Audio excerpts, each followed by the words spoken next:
الحمد لله نحمده ونستعينه ونستغفره ونؤمن به ونتوكل عليه ونعوذ بالله من شرور أنفسنا ومن سيئات أعمالنا من يهده الله فلا مضل له ومن يضلل فلا هادي له ونشهد أن لا إله إلا الله وحده لا شريك له وأشهد أن محمدا عبد الله ورسوله أرسله بالحق بشيرا ونذيرا وداعيا إلى الله بإذنه وسراجا منيرا أما بعد فقد قال الله تعالى في كلامه المجيد وبرهانه التوحيد أعوذ بالله من الشيطان الرجيم بسم الله الرحمن الرحيم يا بني آدم خذوا زينتكم عند كل مسجد واشربوا ولا تسرفوا إنه لا يحب المسرفين وقال تعالى في شان حبيبي صلى الله عليه الصلاة والسلام إن الله وملائكته يصلون على النبي يا أيها الذين آمنوا صلوا عليه وسلموا تسليما اللهم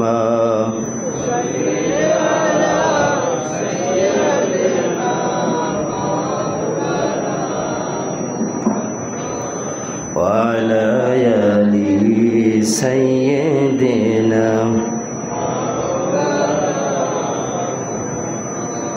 اللهم صل على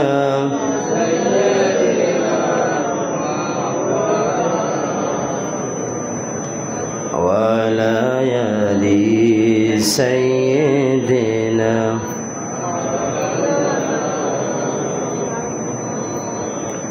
আলহামদুলিল্লাহ আল্লাহ পাক রব্বুল আলামিনের দরবারে অগণিত শুকর এবং সাজুদ পেশ করছি।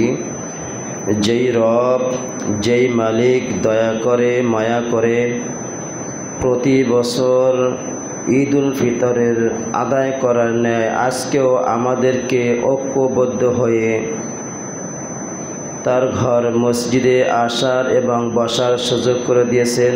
এই জন্য দিল থেকে শুকরিয়া দেন বলি আলহামদুলিল্লাহ। আল্লাহ রাব্বুল আলামিন আমাদেরকে কতটুকু ভালোবাসেন, কতটুকু মহব্বত করেন, আসমান ও জমিনের ভিতরে কোনো মাখলুকই তার চিন্তা ভাবনা করে গবেষণা করে তার শুকরিয়া আদায় করতে পারবে না। তিনি আমাদেরকে এত ভালোবাসেন, এত মহব্বত করেন, আমরা তার নাশুকরিয়া করি, তার সাথে অনেক অসন্তুষ্টমূলক কাজ করি, তার নাফরমানি করি। আল্লাহ রাব্বুল আলামিন এটাকে এলাও না করে তার রহমত, তার দয়ার দিকে তাকিয়ে আমাদেরকে সুস্থ রেখে ভালো রেখে জমিনে চলাফেরার সুযোগ করে দেন। আমার মনে হয় আল্লাহ রাব্বুল আলামিন যদি কোনো একটা দিন সমস্ত মাখলুককে একটা ক্ষমতা দিয়ে দিতেন, একটা শক্তি দিয়ে দিতেন, বান্দা তোরা আজকে দিনের ভিতরে যা করতে চাও তা পারবি। যদি কোনো মুমিন বান্দার সামনে বসে কোনো মানুষ যদি অন্যায় কাজ করত, আল্লাহ রাব্বুল আলামিন তাকে সেই পাওয়ার দিয়ে দিত, আমার মনে হয় অন্যায় কাজ যে করে তাকে জীবিত রাখতো এটা সম্ভব ছিল না।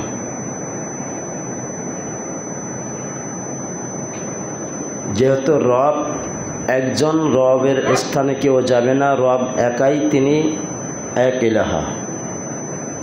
এই জন্য আল্লাহ রাব্বুল আলামিন আমাদেরকে কতটুকু ভালোবাসেন।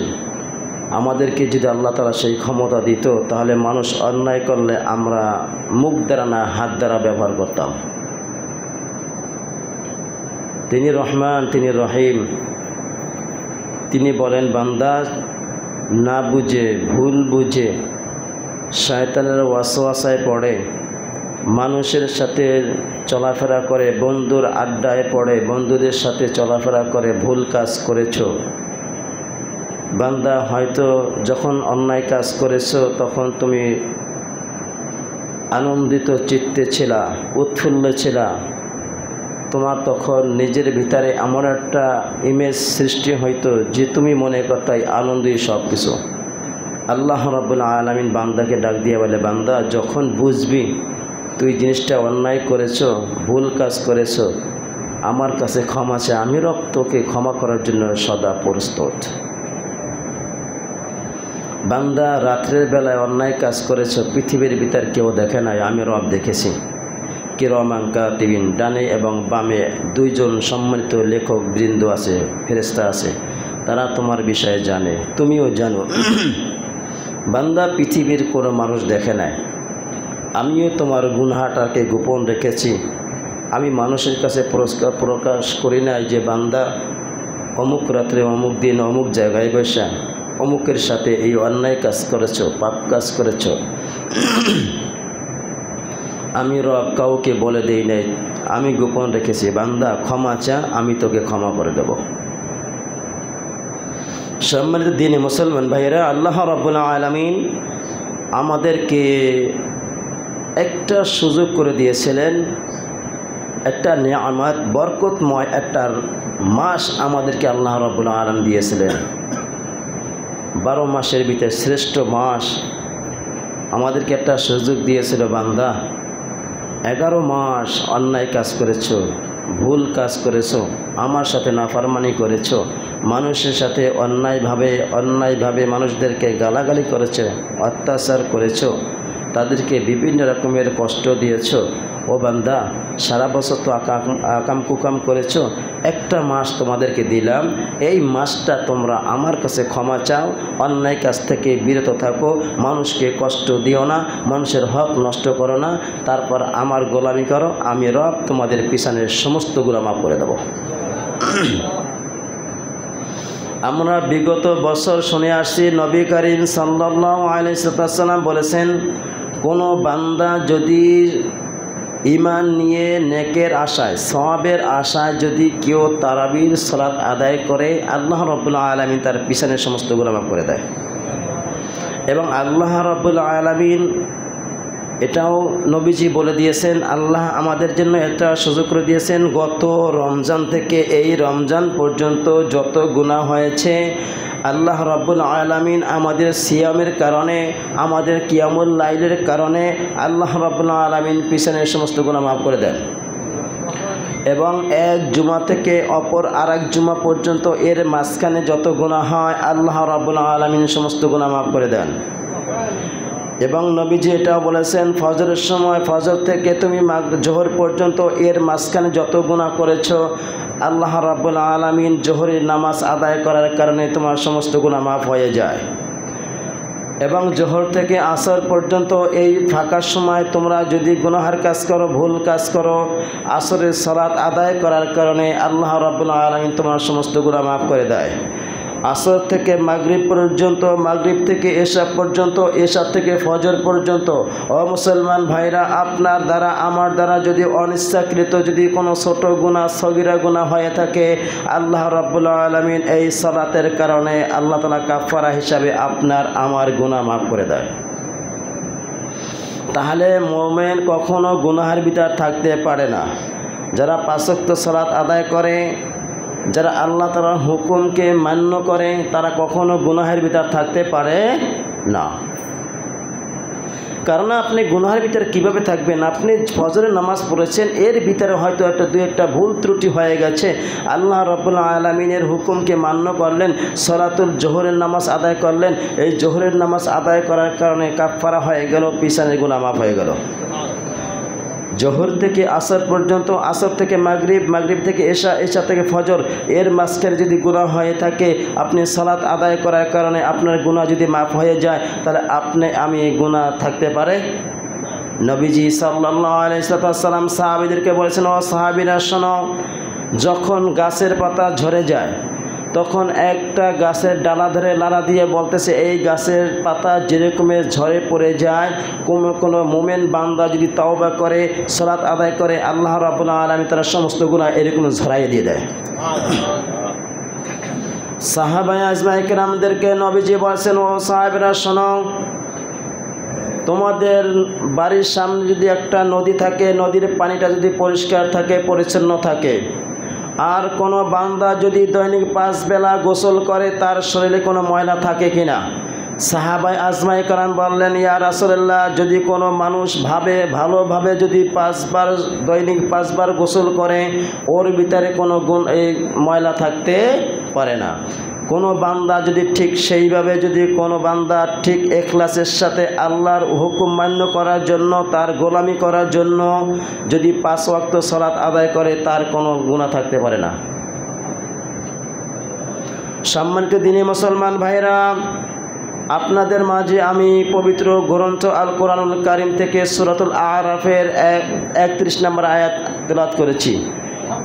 বিষয়টা হলো এই রকমের, আল্লাহ তাআলা বলছে, বানি আদম, হে আদম সন্তানেরা, যখন তোমরা মসজিদে যাবা সালাত আদায় করার জন্য, তখন তোমরা কি করবা? শোভনীয়র জন্য, ভালো দেখানোর জন্য, নিজেকে স্মার্ট দেখানোর জন্য তখন উত্তম পোশাক পরিধান করবা, উত্তম বস্তু পোশাক নিয়ে তারপর কোথায় যাবা? মসজিদে যাবা। আমরা দেখা যায় আজকে ঈদের দিন আমরা অনেকে নতুন নতুন পোশাক পরব, আবার অনেক আছে এমন লোক যারা নতুন পোশাক কেনার মতন ক্ষমতা নাই, এমন লোক আছে না? এখন আপনি যদি একটা পোশাক কেনেন, আর একজনে যদি একটা গরিব মানুষ থাকে, তাকে একটু সাহায্য করেন না ভাই। আপনি 100 টাকা দেন, আপনার বন্ধু আছে 100 টাকা দেন, আরেকজনে 50 টাকা দেন। একটা গরিবকে যদি এরকমের আমি যদি সহযোগিতা করি, ও কিন্তু একটা নতুন পোশাক পরতে পারবে না? এই জন্য ঈদ মানে আনন্দ, ঈদ মানে খুশি। আর এই ঈদ আনন্দ, ঈদ খুশি কোনো বেনামাজি, ফাসেক, ফুসার এদের জন্য নয়, নামাজি ওরাদের জন্য ঈদ, ঠিক না? নবীজি বলেছেন, কোনো বান্দা যদি সিয়াম পালন না করে, কিয়ামুল লাইল তারাবির নামাজ আদায় না করে, সাহারি না খায়, শুধু ইফতারি খাইলে হবে না। ইফতারি এটা মজা লাগে, এই জন্য সবাই খায়, কিন্তু সাহারি খাইতে কষ্ট হয়, এই জন্য ঘুম বাদ দিয়ে কেউ ওঠে না। সারাদিন উপাস থাকতে, না খেয়ে থাকতে কষ্ট হয়, সেই জন্য সিয়াম পালন করে না। লং টাইম নিয়ে তারাবি সালাত আদায় করতে হয়, সেই জন্য কষ্টের জন্য আদায় করে না। কিন্তু ইফতারি খাইতে মজা লাগে, ভালো লাগে, আনন্দ লাগে, সেইটা খায়, ঠিক না? নবীজি বলেছেন, যদি সিয়াম পালন না করে, সালাত আদায় না করে, সেজন্য ঈদগাহে না আসে। কোথায় না আসে? ঈদগাহে না আসে। এখন যদি বলা হয় সিটি গ্রুপের ওয়ার্কারের জন্য বোনাস দিচ্ছে, যারা বোনাস পাইবে তারা যাবে না ওখানে? কথা বলে না। আর যারা চাকরি করে না তাদের কি বোনাস দেওয়া হবে? ওরা হয়তো যাই দেখতে পারবে যে আরেকজনে বোনাস পাইতেছে, তারা আনন্দ করতেছে, ও এইটা দেখতে পারবে, ঠিক না? মুমিন বান্দারা ঈদগাহে আসবে, আল্লাহ রাব্বুল আলামিন তাদেরকে এমনভাবে তার গুনাহ মাফ করে দেবেন। নবীজি বলেছেন, একটা সন্তান মায়ের গর্ভ থেকে ভূমিষ্ঠ হইলে যেরকম তার কোনো গুনাহ থাকে না, মুমিন বান্দাকে আল্লাহ রাব্বুল আলামিন ঈদগাহে থেকে তাকে ক্ষমা করে বাড়ি পাঠাই দেবেন, এরকমের।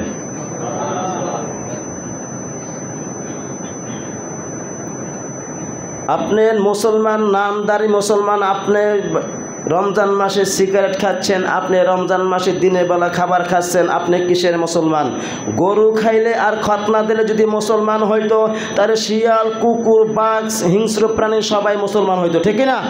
কারণ ওরা গরু খায়, ছাগল খায়, সব কিছুই খায়, তার ওরাও মুসলমান হইতো। আপনাকে আমাকে আল্লাহ রাব্বুল আলামিন এমন একটা সুন্দর সুযোগ করে দিয়েছেন। 11 মাস গুনাহার কাজ করেছো, অন্যায় কাজ করেছো, আল্লাহর কাছে রমাদান মাসে তার কাছে মাথা নত করো, সিয়াম পালন করো, তারপর তার কাছে ক্ষমা চাও, আল্লাহ তাআলা ক্ষমা করে দেবেন।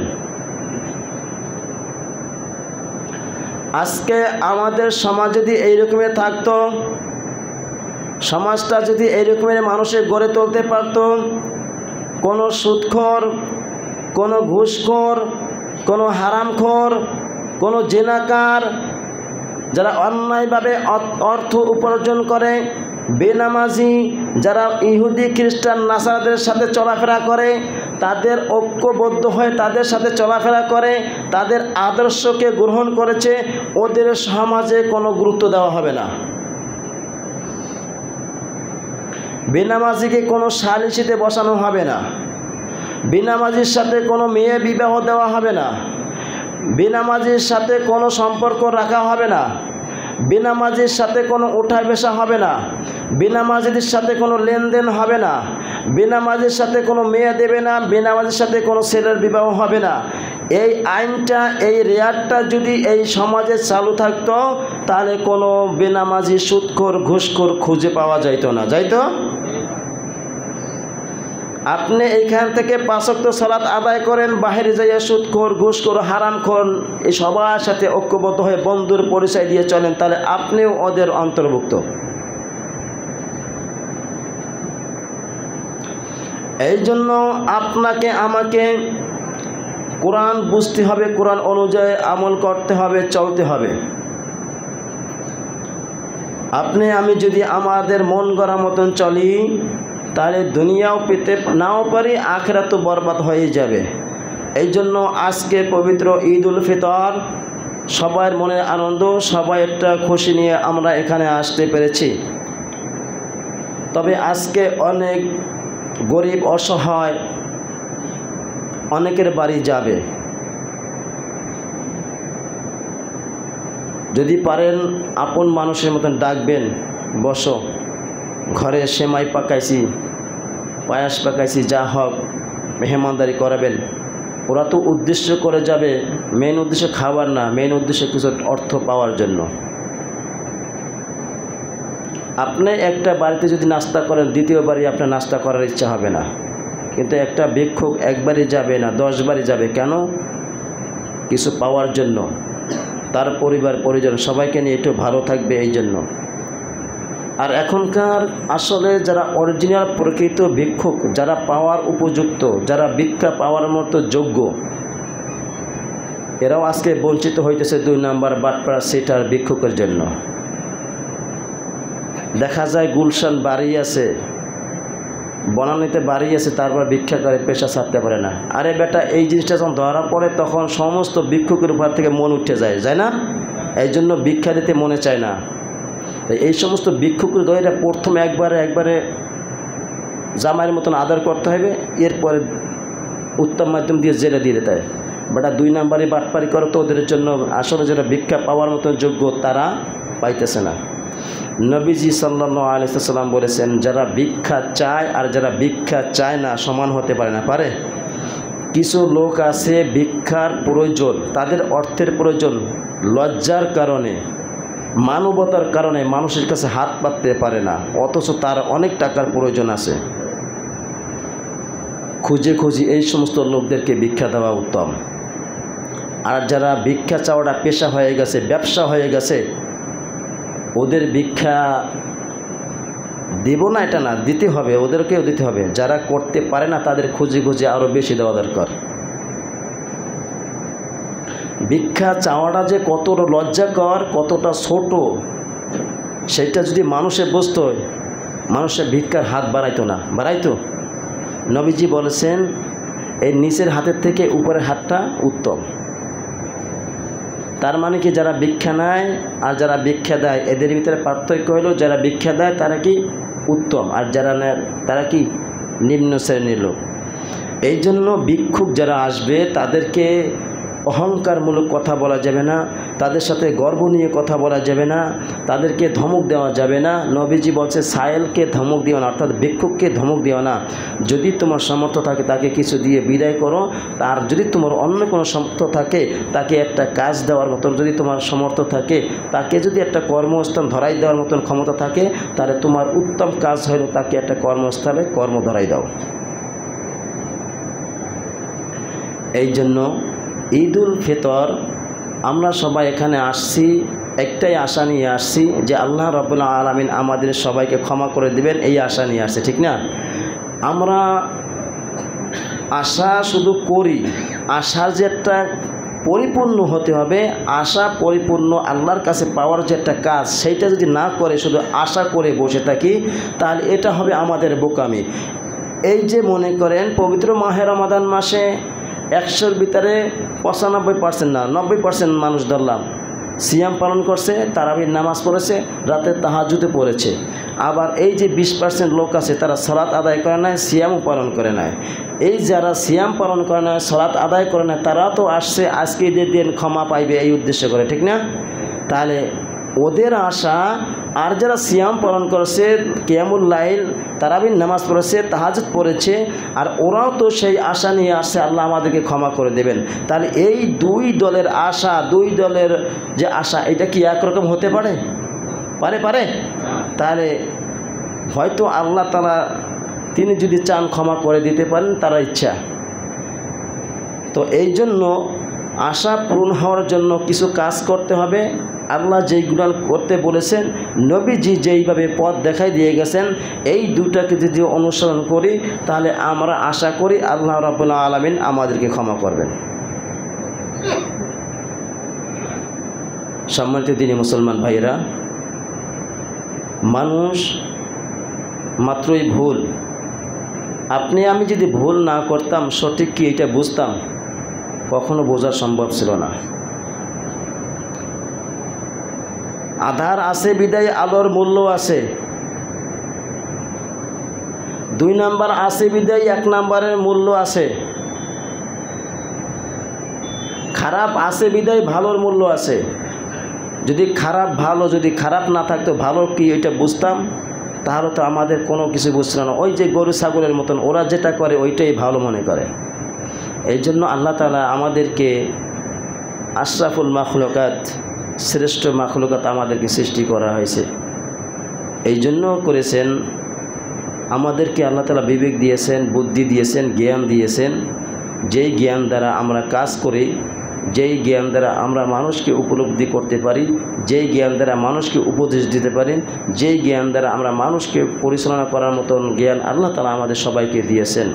সম্মানিত দিনী মুসলমান ভাইরা, ঈদুল ফিতর বছরে একটা আসে। আল্লাহ তাআলা যদি ঈদুল ফিতরের যে গুরুত্ব ফজিলত, এইটা যদি আল্লাহ তাআলা প্রতি জুমার মতন আমাদেরকে দিত, তাহলে এই যে ঈদের যে গুরুত্ব ফজিলত এতটা থাকতো না। থাকতো যে প্রতি সপ্তাহে তো ঈদুল ফিতর পাই, তার এত ঝামেলা করার কি দরকার আছে? নিয়ম হয়েছে ঈদগাহ ময়দান এলাকার ভিতরে একটা থাকবে, সমস্ত এলাকার মানুষ এক জায়গা হবে, জড়িত হবে, দেখা সাক্ষাৎ হবে, খোঁজখবর নেওয়া হবে। আগে তো এরকমই ছিল, এলাকার ভিতরে একটা মহল্লা একটা ঈদগাহ ছিল, দূর দূরান্ত থেকে সবাই আসতো, দেখা সাক্ষাৎ হইতো। এখন আজকে এখানে যারা নামাজ পড়বেন ঈদুল ফিতরের, ওইখানে যারা পড়বে তাদের সাথে সাক্ষাৎ হবে না, হবে? আবার ওখানে যখন যারা সালাত আদায় করবে, এখানে লোকের সাথে কোনো সাক্ষাৎ হবে না। আবার বাজারে মসজিদে যারা সালাত আদায় করবে, অন্য মসজিদের লোকের সাথে দেখা হবে না। এইটা যদি মহল্লার ভিতরে একটা যদি বিশাল ঈদগাহ হইতো, তাহলে সমস্ত মসজিদের মহল্লা যত আছে, মহল্লা যত মসজিদ আছে, সমস্ত মসজিদের মুসল্লিরা সব এক ঈদগাহে যাবে, আর একটা কেন্দ্রীয় ইমাম সাহেব ওই জায়গায় সালাত আদায় করবে।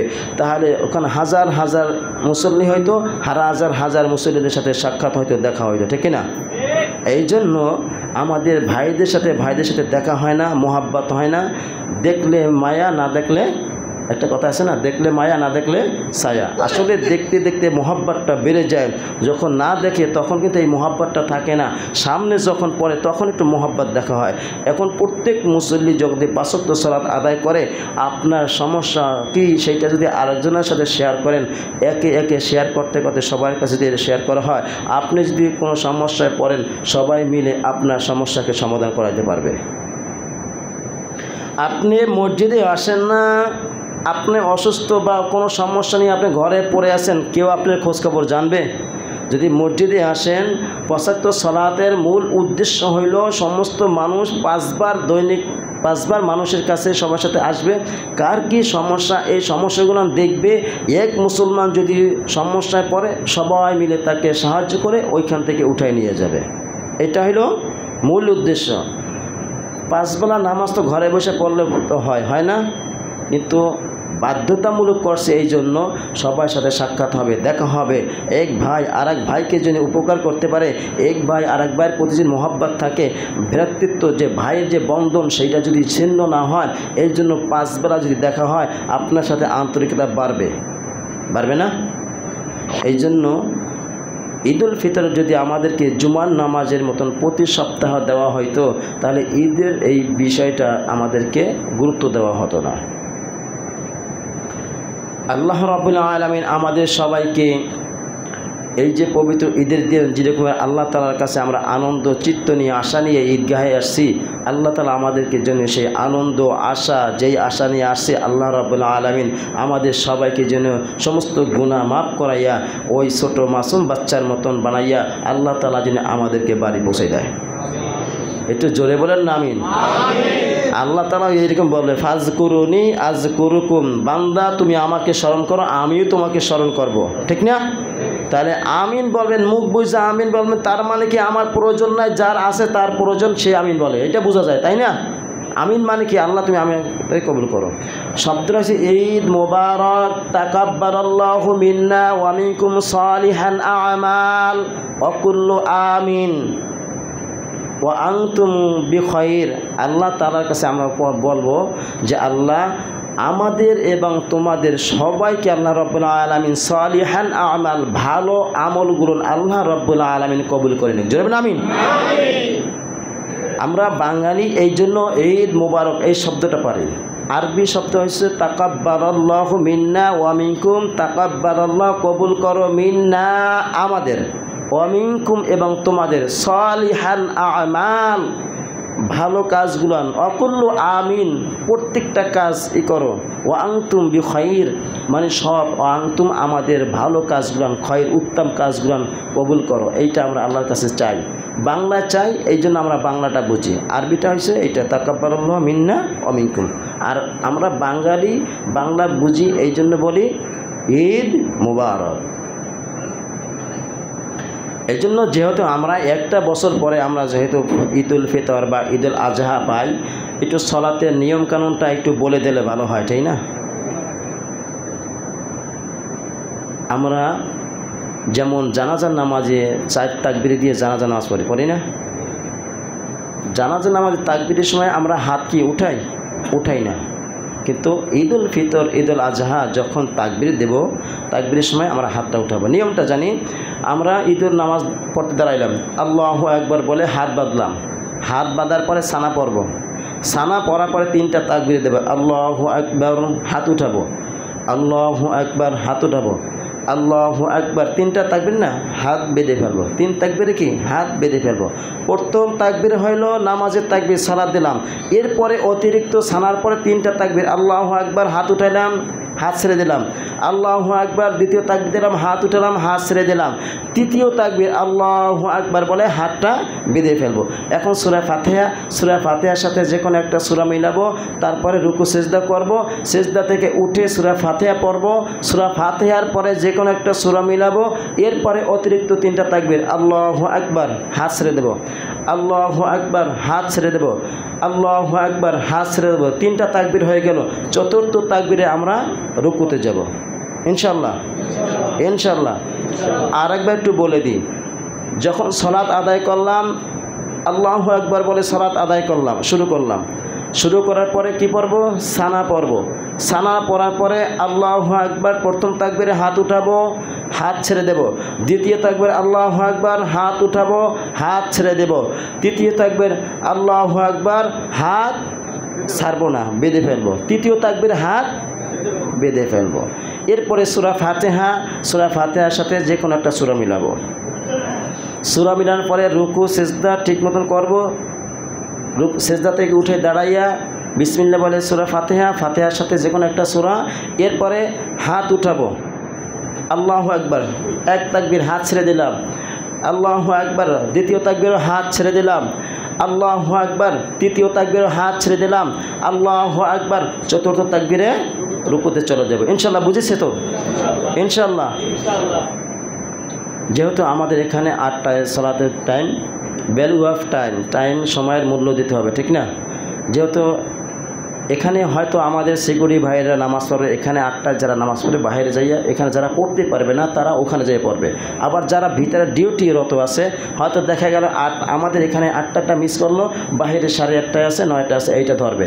এখন যদি আমরা যদি এখানে কথা বলতে বলতে বলতে বলতে যদি 8:30 বাজাই ফেলাই, তাহলে কি টাইম ঠিক থাকলো?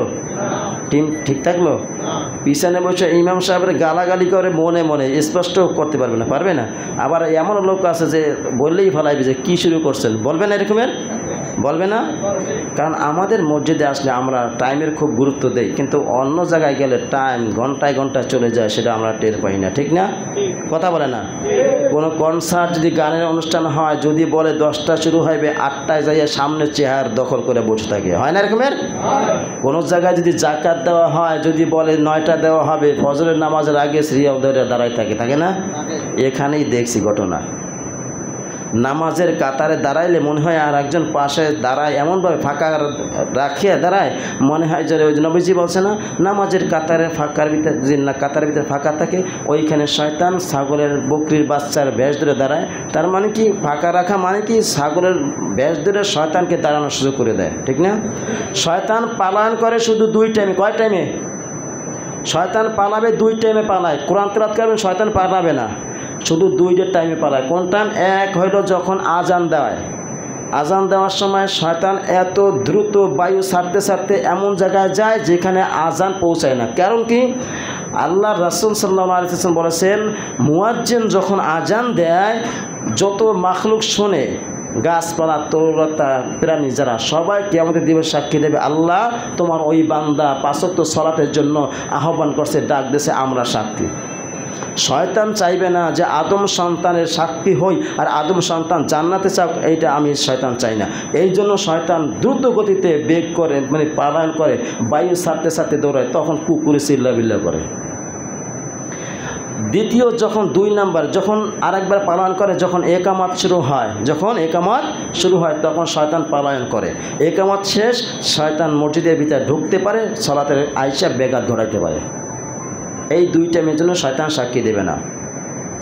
এই জন্য শয়তান আমাদের শত্রু, কখনো বন্ধু হতে পারে না।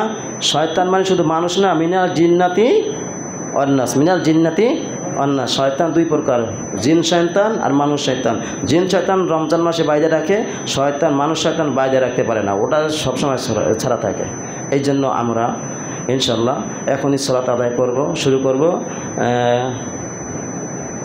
বাহিরে কার্পেট যদি প্রয়োজন হয়, একটু 2 জনের একটু কার্পেটটা বাইরে দিয়ে দেন, বারান্দা দিয়ে দেন ভাই, ওইখানে ওই কার্পেটটা একটু বারান্দা দিয়ে দেন, লোকজন আসতে পারে। 2 জনে ধরেন, ওইটা একটু ধরে একটু বারান্দা দিয়ে দেন।